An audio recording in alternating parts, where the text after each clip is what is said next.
2월 29일 목요일. 그러니까 오늘 2월 교재 마지막이에요. 자, 교재에 수고했다고 고맙고 뽀뽀 한번 해줘요. 근데 그것도 귀중해야지 뽀뽀가 나가지. 귀찮은 놈이면은 뽀뽀 안 나가죠. 자, 2월 29일 여호와의 날에 경험하는 공의의 심판 그리고 구원의 기쁨. 여호와의 날에 경험하는 공의의 심판. 이제 때가 되면 하나님께서 하나님의 시간에 하나님의 방법을 통하여 하나님의 공의로운 심판을 행하신다. 그렇기 때문에 하나님의 자녀들, 하나님의 백성들에게는 구원의 기쁨이 될 것이다. 일대지 임박한 여호와의 날입니다. 여호와의 날은 열방 사람들에게는 심판의 날입니다. 그러나 하나님의 백성들, 나에게는 구원의 날이다.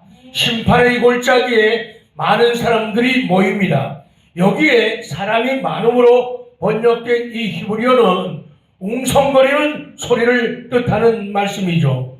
하나님의 심판을 위한 전쟁으로 모인 사람들이 많아서 골짜기가 시끄럽다는 그런 말씀이죠. 밑에 네 줄,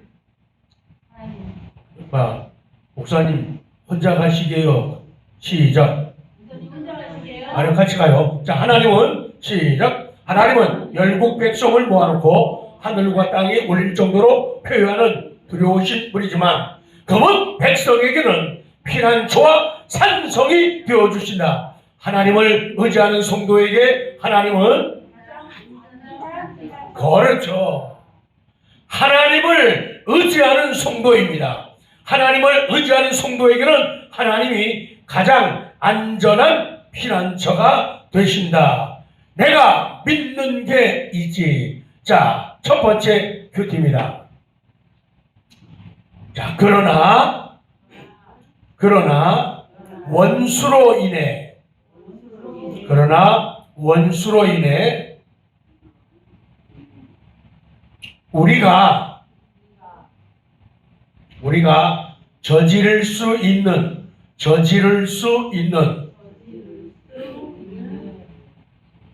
우리가 저지를 수 있는 최악의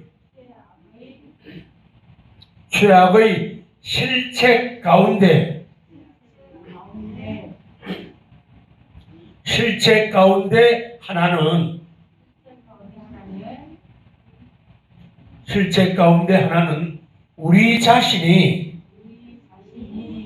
우리 자신이 그를 심판하는 것이라.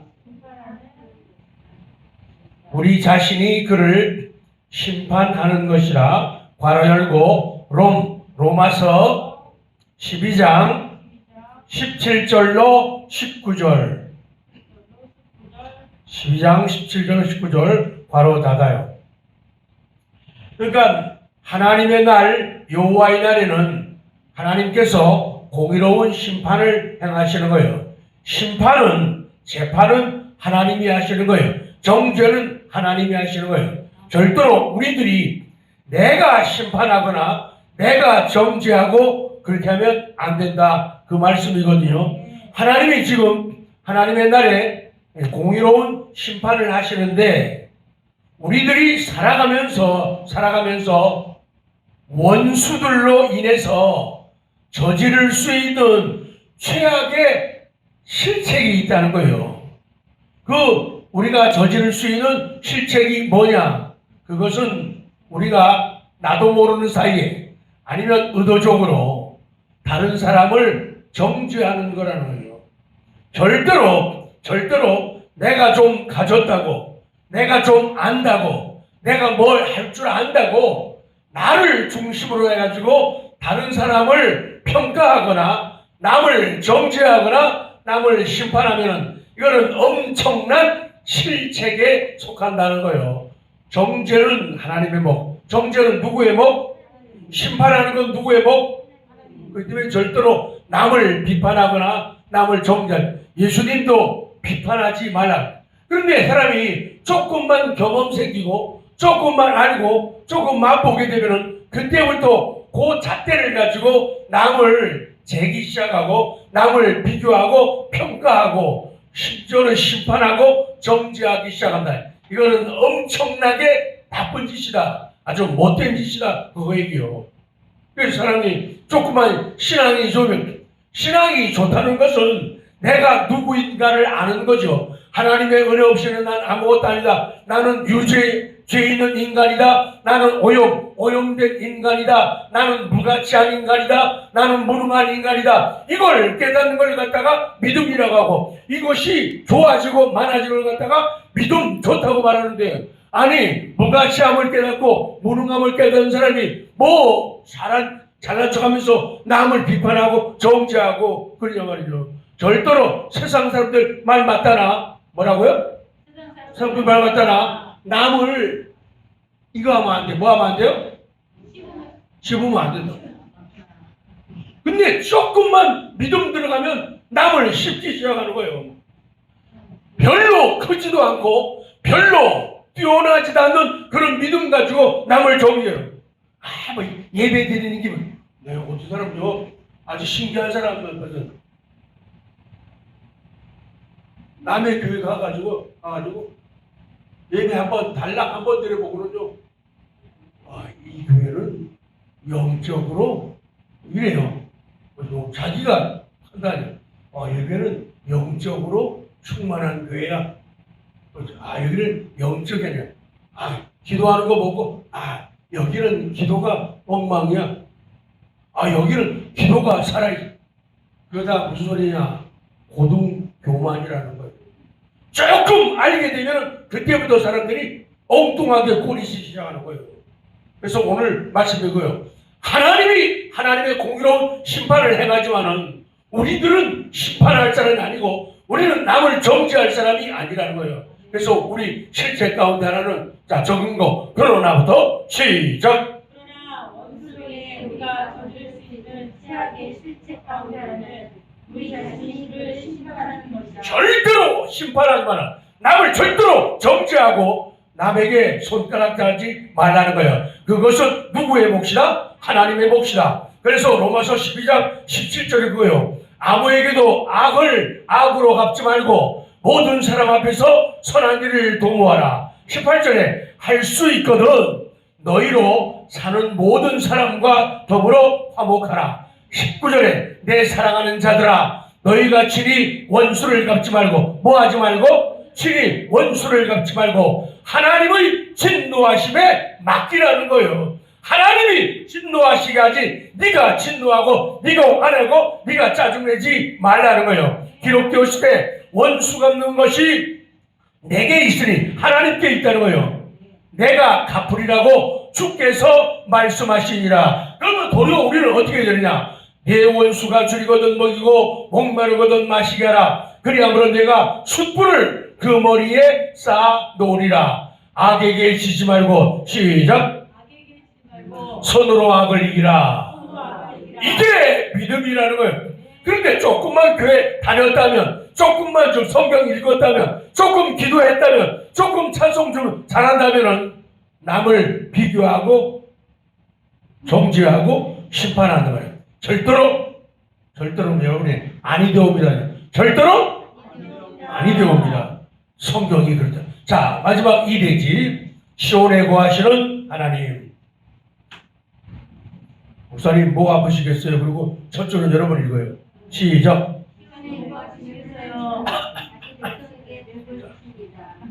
시온에 시작. 시온에 거하시는 하나님은 자기 백성이에요. 그래요. 시온에 거하시는 하나님. 시온이야말로 햇빛이 비춰오는 곳이라고 말이죠. 예루살렘에 거하시는 하나님. 그 하나님은 자기 백성이 누구에게 뭐를 주신다? 복을 누구에게 주신다고요? 자기 백성이에요. 자기 백성에게 복을 주신 거예요. 하나님이 열방을 심판하신 후에는 이스라엘에는 포도주와 젖이 넘쳐 흐르고 시냇물들도 풍성해져요. 마치 어디 같다? 에덴 동산과 같다는 거예요. 그러나 열방은 황무지로 변할 겁니다. 좋았던 사람들, 좋았던 환경 다 황무지가 될 거라는 거예요. 하나님이 열방을 심판하시는 이유는 우상을 숭배하고 하나님의 율법을 어기고 포악과 폭력으로 무지한 피를 흘렸고 남을 아프게 하고 남을 슬프게 하고 남을 통곡하게 만들었기 때문에 하나님이 열방을 심판하신다. 이렇듯 시작. 이렇듯 하나님은 불의한 나라와 사람을 심판하십니다. 그분은 정의와 공의가 굽어진 것 같은 현실을 역전시켜 자기 백성의 억울함을 풀어주십니다. 이런 하나님을 의지하는 성도는 악에게 지지 않고 마지막 제 가면은 맞다 맞아 그래요. 자, 이런 하나님을 의지하는 성도는 악에게 지지 않고 선을 행할 수가 있습니다. 맞아요. 적습니다. 두 번째 큐티. 당신이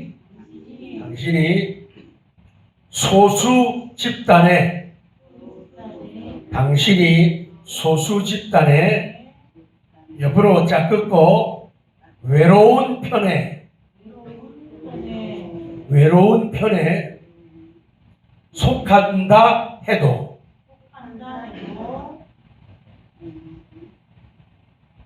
속한다 해도 진실은 진실이다.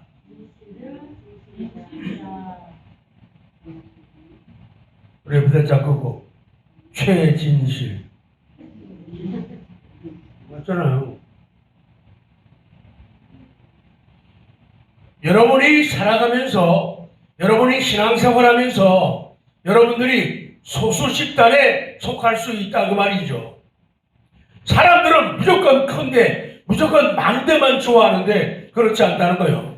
자, 예를 드는 거예요. 오늘 지금 큐티 집에서 그거 하는 분들은 실망하면 안 되니까 집에서 교회 못 나와가지고 새벽을 못 깨워가지고 집에서 큐티하는 분들 또 늦게 하는 분들이 있는데 그분들도 그 자리를 만드는 것은 어디에 속한 거 하면은 소수 집단에 속하는 거예요. 집에 있다고 다 성경 보고 성경 쓰고 다 큐티하고 영상 보는 거 아니거든요. 그래서 내가 소수 집단에 속해 있고 내가 외로운 편에 자 새벽 시간은 그냥 그렇게 표현해요. 새벽 시간은 무슨 편이에요? 외로운 편이죠. 왜? 주일 되면은 수백 명이 수천 명이 모여도 이런 시간에는 또 새벽 말고 다른 시간도 있지만은 외로운 편에 설 때가 많이 있다는 거예요. 여기가 외로운 자리가 아니라면은 사람이 많을 거예요. 예배의 자리가 외로운 자리가 아니라면 사람이 많아요. 왜? 편하고 쉽고 재미있고 즐겁고 먹을 거 많고 마실 거 많고 즐길 거 많으면은 외롭자니까 사람들이 그냥 누워서도 할 수 있고 갈 수 있으니까 막 모여들 거 아니에요. 근데 여기는 좀 힘들거든요. 어두운 밤에 잠 덜 자고 일어나야 되잖아요. 찬바람 마시면서 와야 되잖아요. 새벽에 일어나고 잠 7시간 8시간 안 자면 피부 나빠진다는데 피부 나쁜 사람 아무도 없네. 다 좋네. 그러기 때문에 이 자리가 굉장히 외로운 자리예요. 내가 소수 집단에 속하고 내가 외로운 편에 속한다 해도 하나님과 함께하고 말씀과 함께하고 성령의 역사와 함께하면은 진실은 진실이다. 시작! 진실은 진실이다. 그거예요. 진실이면 가장 좋은 가장 큰 진실이 뭐라고요? 진실이라는 거예요. 님은 같지만 그래서 내가 하나님 붙잡고 하나님 편에 서고 하나님이 날 사랑하시고 그러면은 나는 최고의 진실을 최진실을 소유하고 있는 거예요. 읽고요. 시작. 진실은 진실이다. 자, 한 사람씩 누구시더라? 유순식 원장님. 나는 외로운 편에 섰습니다. 시작. 나는 외로운 편에 섰습니다.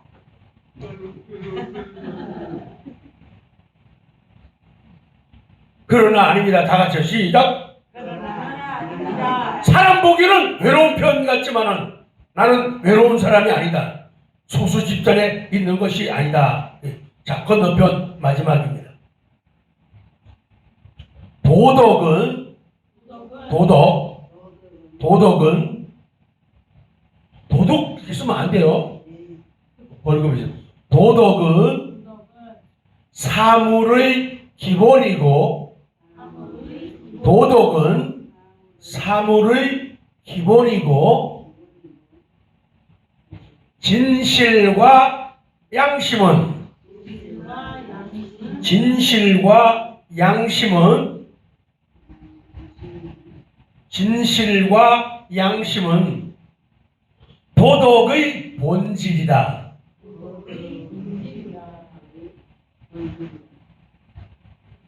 진실과 양심은 도덕의 본질이다.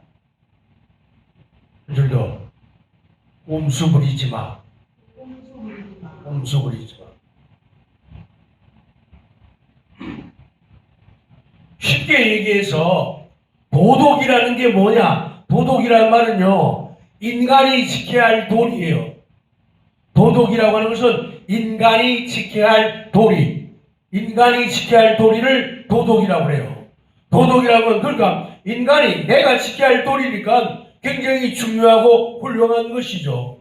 그럴 때 이 도덕은 사물의 기본에 모든 것의 기본이 도덕이에요. 집에서도 도덕이에요. 집에서도 뭘 지켜야 돼요? 학교 가서 뭘 지켜야 돼요? 교회 가서 뭘 지켜야 돼요? 구역에서 뭘 지켜야 돼요? 세상에서 뭘 지켜야 돼요? 도덕을 지켜야 돼요. 언제 어디서나 인간이 지켜야 할 도리를 우리가 지켜야 돼요. 도덕이라는 것은 사물의 기본이기 때문이에요. 그런데 이 도덕보다 더 중요한 게 뭔가면은 진실이에요. 진리라 그 말이죠. 이 진실과 양심, 하나님의 신 양심은 도덕의 뭐라고요? 본질이란 말이에요. 본질. 본질이 뭐예요? 본래부터 가지고 있는 그런 성질이에요. 본래부터 갖고 있는 성질이에요. 그러니까 하나님이 우리를 이 땅에 태어나게 하시고 살게 하실 때 우리에게 주신 본질이 있어요. 본래부터 하나님이 심어주신, 넣어주신 그런 성질이 있단 말이죠. 그 성질은 뭐냐? 진리를 찾는 거예요. 진실을 붙잡는 거예요. 그리고 양심대로 살아가는 거예요. 그것이 다 성경에 기록되어 있다고 말이죠. 그렇기 때문에 도덕이 중요합니다.